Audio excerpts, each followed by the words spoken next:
Welcome back to my channel, guys. At the time that I'm making this video, Donald Trump was just elected president a few days ago. The reason why I'm releasing this video later is that I didn't want to add to the noise after the election. This was obviously a very tense election, and I didn't want to be another voice just screaming into the abyss, right? And it's a contentious topic. Obviously, politics in general are always contentious, but this election in particular. So I didn't want to put out a video during election week related to anything. I actually wasn't planning on making a video at all about this election, nor the results of it. But I was planning on making a video today about the Martha Stewart documentary on Netflix. If you've heard about it, maybe you've seen it already. And I was struck by this documentary. I was fascinated by it and by Martha Stewart as a person, as a businesswoman, as an American sort of symbol of that American dream, I guess we can say. So I was supposed to make a video about that, just the documentary. And then the election happened and the results happened of the election, which was basically I would call a landslide election. I mean, it wasn't even close. I thought it would at least be close. I don't know about you guys, but I was thinking about the Martha Stewart documentary in the back of my head while seeing these election results play out. And I was realizing that there are parallels between somebody like Martha Stewart and someone like Donald Trump. And more interestingly, that there are parallels between those who support them, those who love them, those who love to see what they're going to do next. And so that's what I want this video to be about. I don't want it to be an election-focused video or a Trump-focused video or a Trump-bashing video. Doesn't matter what your political views are for this video.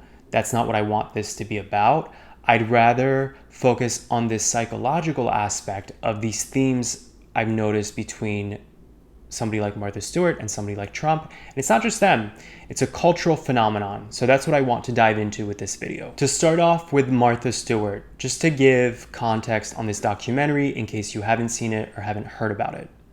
It's a Netflix documentary that just came out. At the time that I'm making this video, I want to say it came out a week or two ago. And it's basically all about Martha's rise to success, rise to fame. A big theme in this documentary is this concept of the American dream. And I think Martha's childhood is a great example of that, because even as a kid, right, she comes from this family where they're financially struggling, and she ends up getting modeling gigs. And to me, it's such an American dream thing, the idea of the family-oriented person, right, who just wants everybody to do well in the family.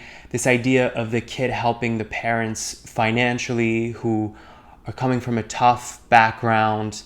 But it's also so American dream-esque that it's an opportunity that the average person doesn't even have. Like Martha Stewart modeling is not something that every boy or girl next door can do, right? You literally need to have a certain physique. It's probably one of the most, what's the word I'm looking for? Niche positions out there. Like you could say, that being an athlete, you could be a natural athlete, but there's still training involved. Modeling, it's like you either have it or you don't. Like you either have the goods or you don't. So I found that compelling that even from the beginning of her origin story, yes, she's, helping her family out and she's already making money, good money at a young age, but it's still an opportunity that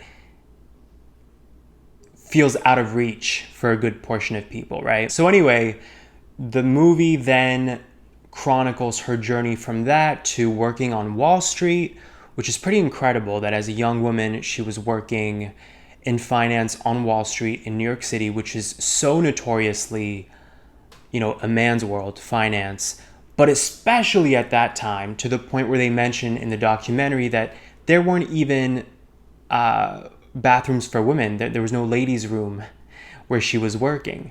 So that gives you an idea of how much of a man's world it was, but she wanted to do it. And so she went into that world. Eventually, she marries this successful guy. She becomes this Connecticut housewife. For those of you who aren't familiar with Connecticut, if you're outside the States, Connecticut is a state of suburbia, basically, outside of New York City. Same with New Jersey, by the way. That's what they call the tri-state area for people outside of that region or just the states in general. The tri-state region in America is New Jersey, New York, and Connecticut. Difference with Connecticut is there's always an implication with Connecticut that there's money. Not every place is wealthy in Connecticut, but that's kind of the stereotype. So Martha Stewart at this point is married to a wealthy guy. She's not working anymore. She's taking care of the home. She's raising their daughter.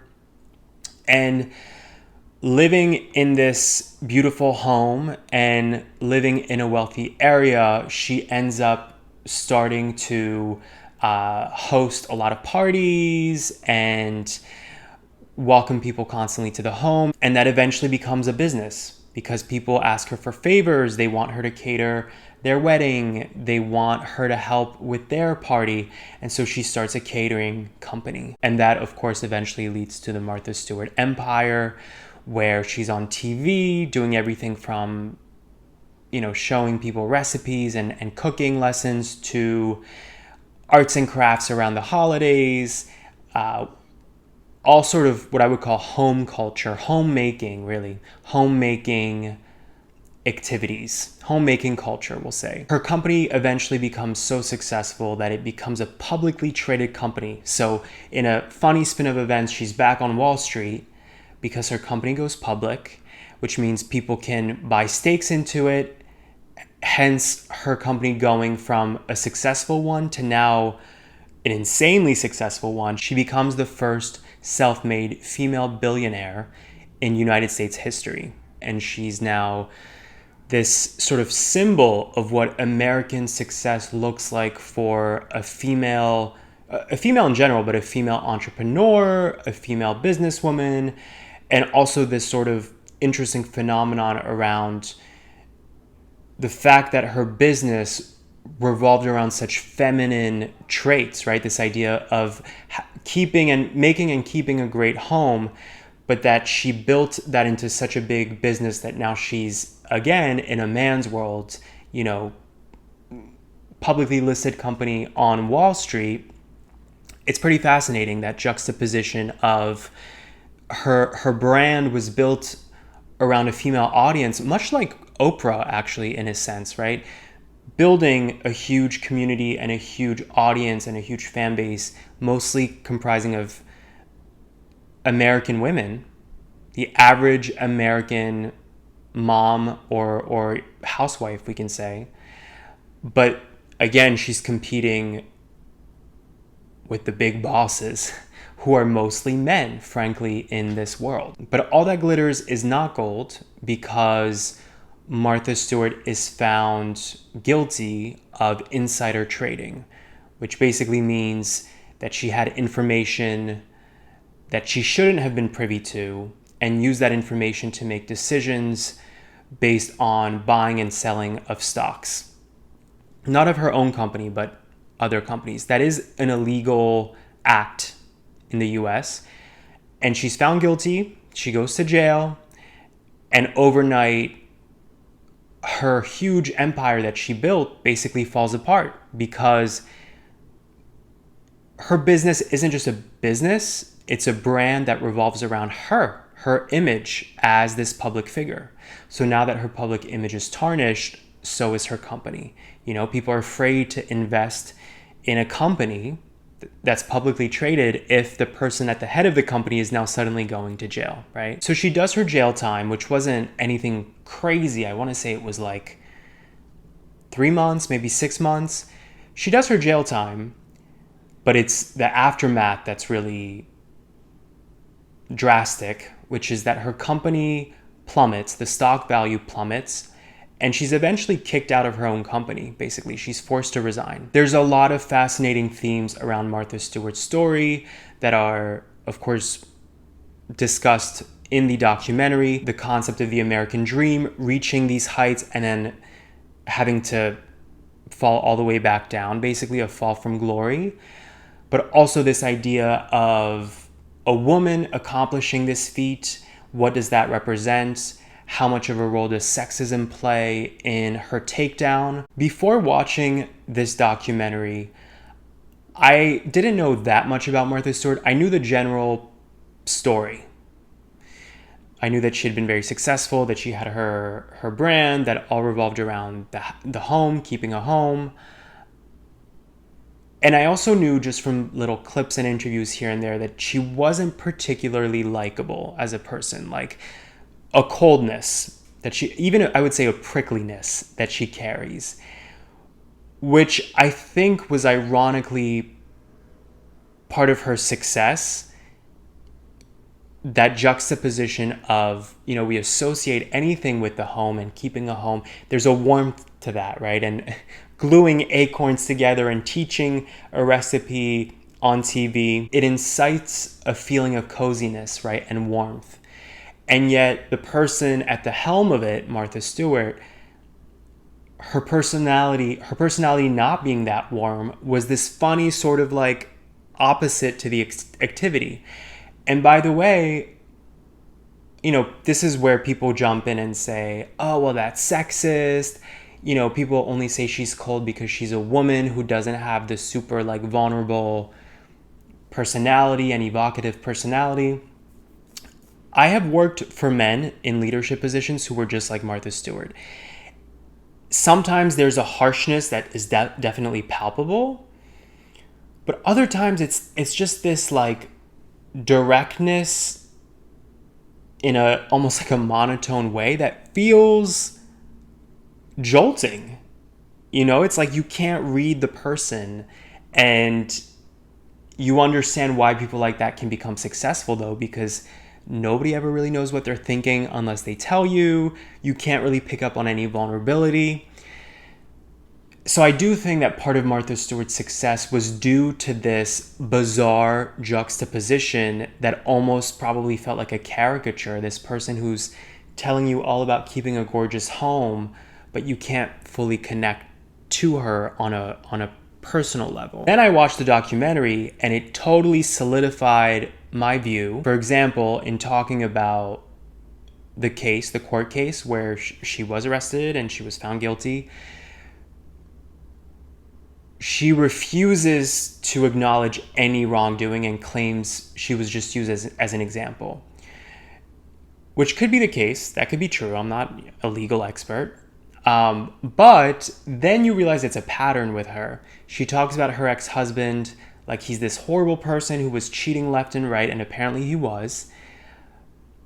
But then the interviewer in the documentary calls out Martha Stewart and says, wait a minute, you cheated on him too, and you cheated on him first. And she also admits, by the way, to kissing a random guy. I think she said she was at a cathedral in Europe on her honeymoon. Okay, she just got married, she's on her honeymoon. New hubby is at the hotel room. She goes for a stroll, she's walking around, and she describes this romantic moment of kissing a stranger. And she speaks about it so fondly, like, it was this exciting moment and it was just a little kiss. And you're watching thinking like, but this was your honeymoon. Like, how are you not realizing that that's not appropriate to do, but also to talk about it with such fondness? You cheated on your husband who you just got married to. So my point is, in watching the documentary, this sort of aloofness that she has had as a public figure was completely verified by this documentary. And sure enough, she, now that the documentary is out, is not a fan of the documentary. She has basically bashed it, saying that it was biased and all this stuff. Meanwhile, I thought the documentary was very fair. They basically just presented her life story. And by the way, you could argue the documentary is biased in her favor in that they included her.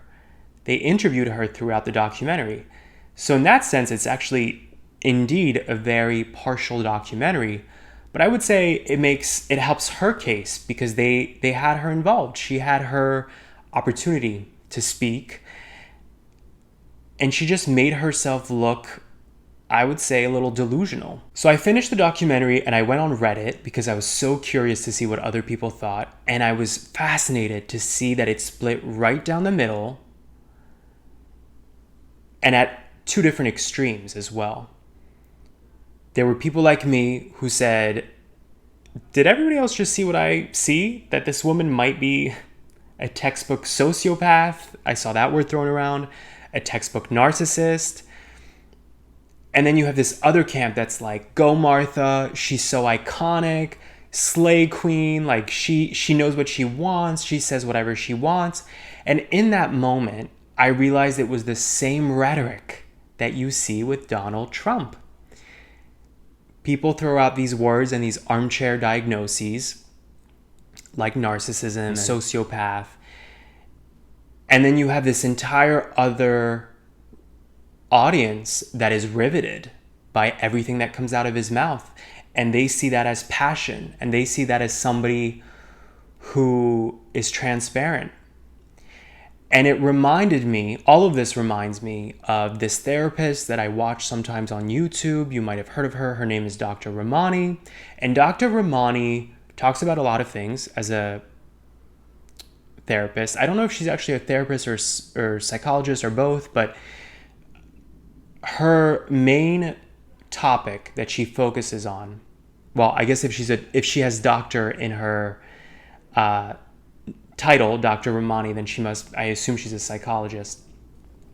Dr. Ramani talks about narcissism a lot and sort of normalizing that concept that we have narcissists all around us, people who have an inability to look at their own behavior, so everything is about blaming others. The world revolves around them. And one thing that really stuck with me that Dr. Ramani has said about narcissism is that we live in a society that enables narcissism and that supports narcissism and puts narcissists on pedestals. And so that was in the back of my mind watching this Martha Stewart documentary, seeing everything unfold with the election. Again, no matter what your political opinions are or your political leanings, to me, there seems to be a clear parallel between what Dr. Ramani talks about and what I saw with these two public figures, Martha Stewart and Donald Trump, and their audiences. And it's not just them. I mean, think about other public figures who in the last, let's say, 5 to 10 years have really gotten a public, in the court of public opinion, have really gotten a beating. Whether it's Bill Cosby, right? Michael Jackson is another great example of this. I mean, Michael Jackson, probably the second half of his life, was dealing with this constant backlash from the public. A good portion of people being angry, feeling like he got away with abusing kids. Those cases, some of them were settled out of court. Some of them, he was found innocent.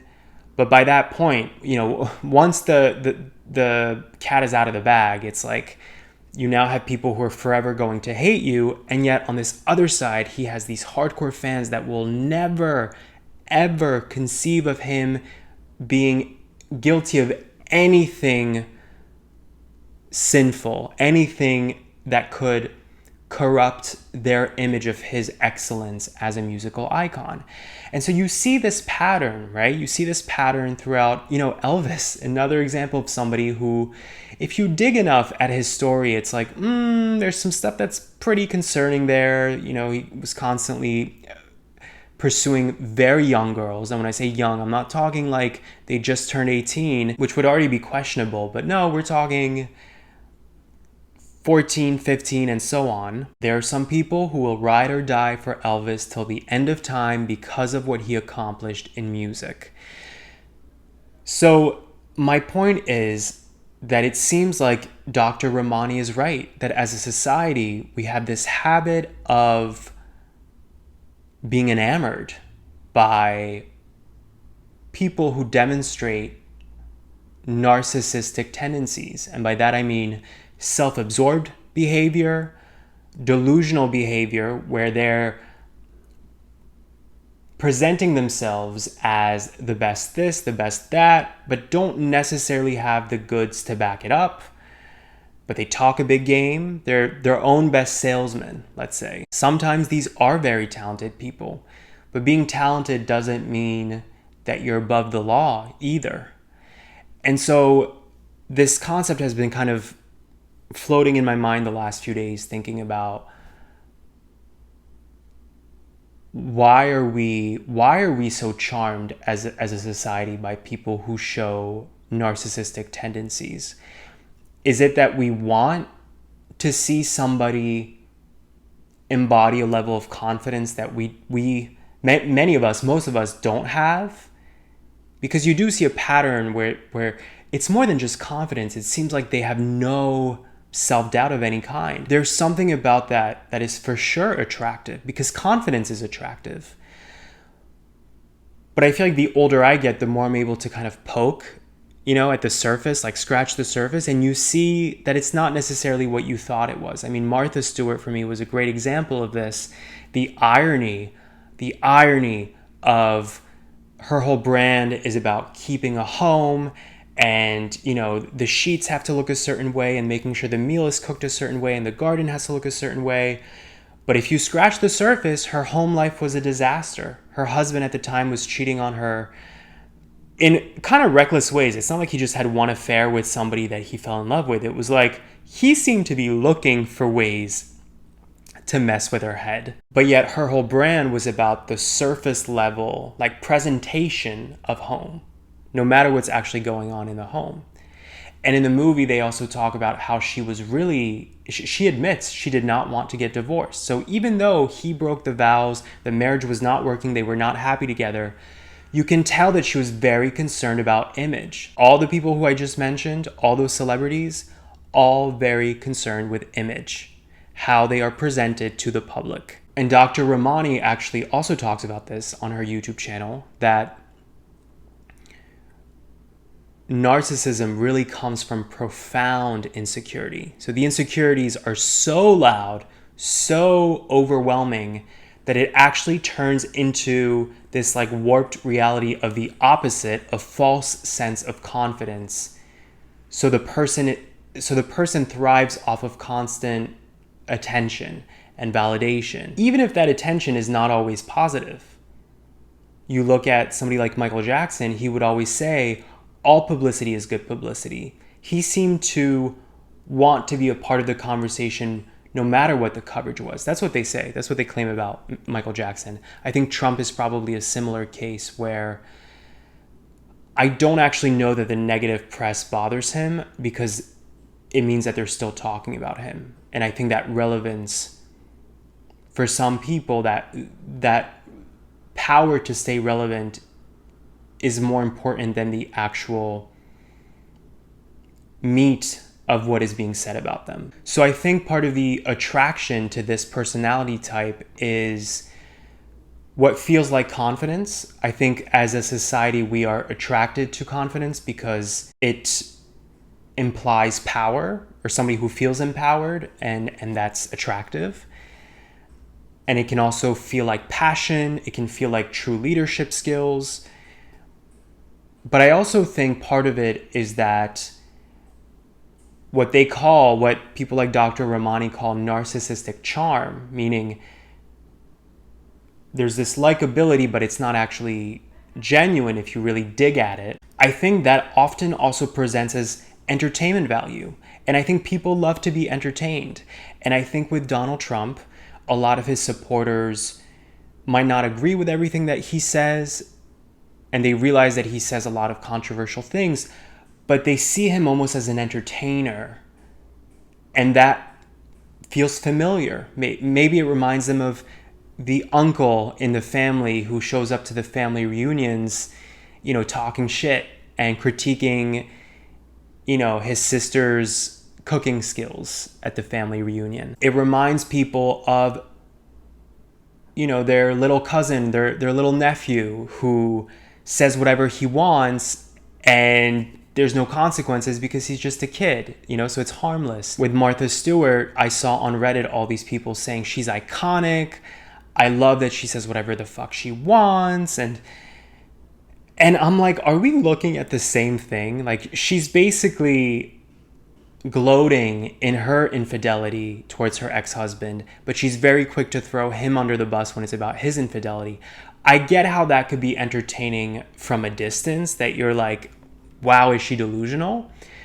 But that is what narcissism boils down to. It's crappy character without consequences. So if you think about it, these people, if they're surrounded by yes men, right, and people who constantly praise them and who don't check them, then it's kind of like they're living in a bubble of getting away with shitty behavior, shitty treatment of others. So this is what I've been thinking about the last few days. I'm curious, as always, what you guys think. Let me know in the comments.